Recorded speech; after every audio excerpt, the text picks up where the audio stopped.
First and foremost, hello, I am Danger Avenue, and this is me. No need for some awkward dramatic face reveal, that's just me. I like to play video games, I play guitar, and overall I'm just a pretty chill guy.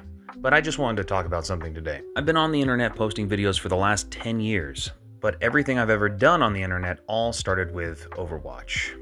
So as a fair warning, this video is going to contain a lot of me talking about the things that I've done on the internet the past 10 years. All the gameplay that's going to be playing in the background is all from my TikTok, most of it from the Overwatch playlist, which I have almost 400 videos. And all this video is meant to be is how I started.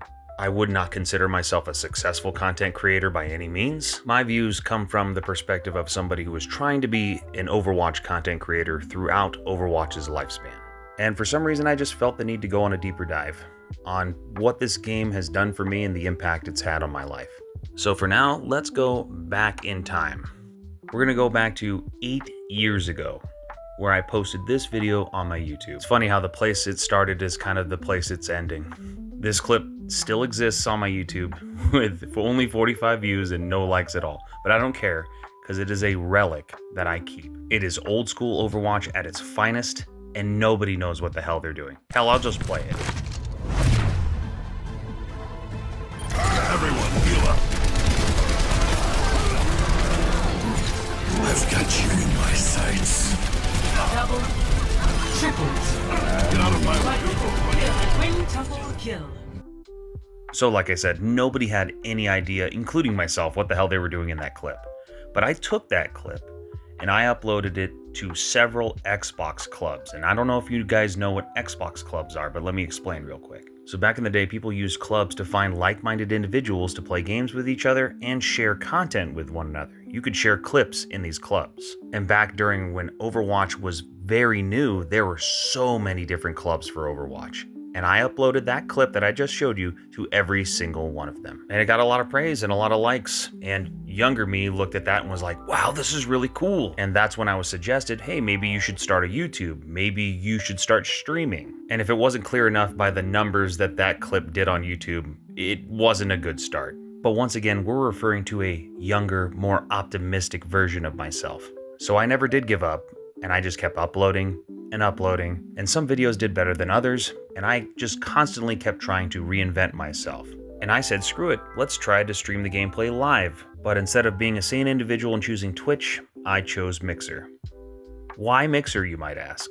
Since Mixer was done through Microsoft, when you tried to stream by default on the Xbox, Mixer was the option that came up. And since Twitch took time to set up, I chose the alternative route because this was faster. I wanted to get on this streaming thing as quickly as I humanly could. Now what sucks about this point in time is on Mixer, I built a fairly large community. When people needed questions answered about the meta and strategies and counters, they came to me. I was fairly knowledgeable at the game, and I hovered around Masters and Grandmasters at the time. And those days were awesome. I had something to look forward to every time I logged in and started streaming Overwatch. I didn't even have a set schedule or anything, and I was still averaging about 30, 40 viewers. Not that I really cared about the numbers, it was about the interaction and the community that I'd built. But we all know how that turned out. Mid-pandemic on July 22nd, Mixer officially shut down. Everything that I earned on that platform, the community that I built, was gone in an instant. Mixer urged the streamers that were formerly on the platform to move over to Facebook Gaming, but I was not about to do all that. And all this happened because Microsoft wasn't making their projected revenue. So yeah, just another thing that was out of my control that I couldn't change. So after July 2020, I didn't really have anything to do anymore with content creation. I just kind of gave up. That is until somebody shined me onto TikTok. Whether or not this was the worst or best decision I have ever made, I have still yet to find out.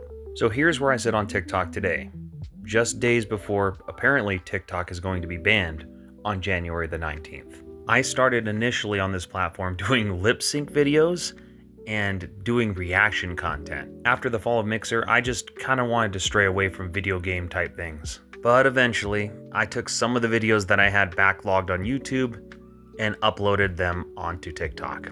And we got right back into uploading video game content once again. My profile exploded, it expanded, I gained a pretty decent sized following, and here we are once again on the brink of me losing everything that I've built, all because one company is making more money than another company. So because of all this, we have come full circle and we are right back to YouTube. You'd think, though, with the way that my track record has been going, that I should probably just stop making content, but I'm stubborn as fuck. Plus, I just like doing it. It's a fun little hobby on the side. But at this point, I've updated you on basically the lore that is my channel. And I briefly mentioned Overwatch at the beginning of the video because Overwatch is how all of this started in the first place. Overwatch at the very beginning had me in such a vice grip. The game was unlike anything I had ever played at that point. Plus, I just loved some of the characters.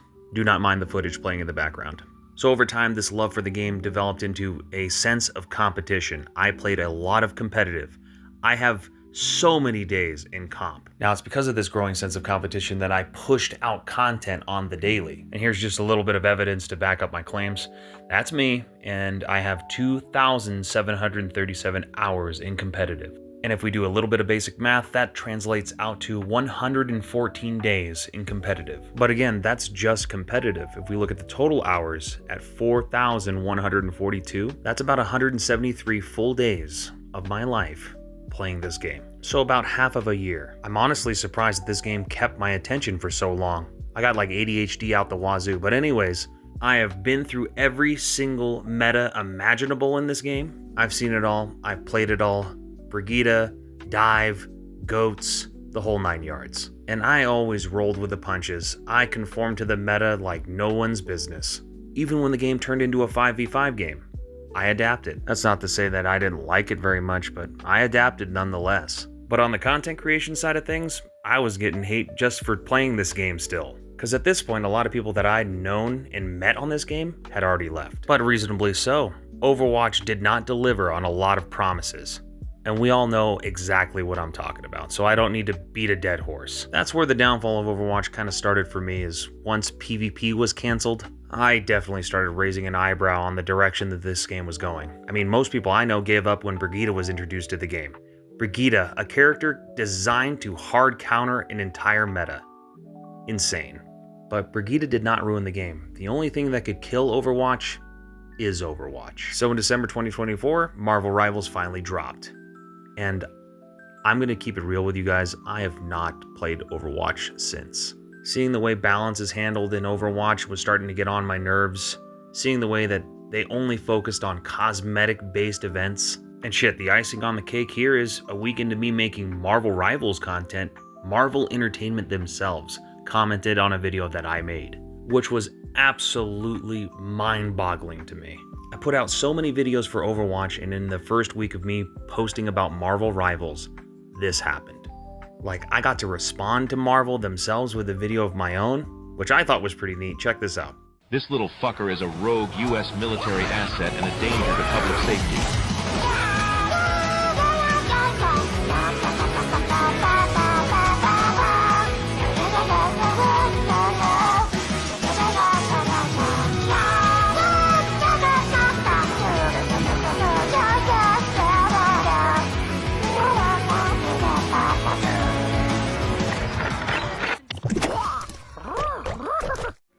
So at this point, I think it's fair to say that I'm probably not going back to play Overwatch anytime soon. But I do appreciate the things that it has motivated me to do that I thought I would never do. It has probably put me on the strangest story arc imaginable. A content creator that has seen his communities rise and fall several times. And again, I would be doing none of this had Overwatch never existed. So for those reasons, I appreciate the game. I'm upset with the direction that they're taking the game, but hopefully the competition of Marvel Rivals changes that. And maybe I do want to go and revisit Overwatch someday, but for now, I think the Overwatch journey is over. As for the content creation journey, on the other hand, I just don't know. So many outlets seem to be so unreliable. I've been on and off YouTube this entire time, but nothing ever consistent. But I mean, who can blame me? After the fall of Mixer and potentially the ban of TikTok, I'm pretty jaded at this point. But here I am, still recording another video to post on YouTube, in hopes to get things going again. And maybe that's the lesson at the end of the day that Overwatch has left me with. The ability to hold out for hope. But I think hope isn't enough for Overwatch. I think that thing is dead in the ground. But who knows? Anyways, I appreciate y'all that stuck around to listen to me yap. Leave a comment, leave a like. I'm guessing I'm coming to YouTube again. So I'll see you guys around very soon.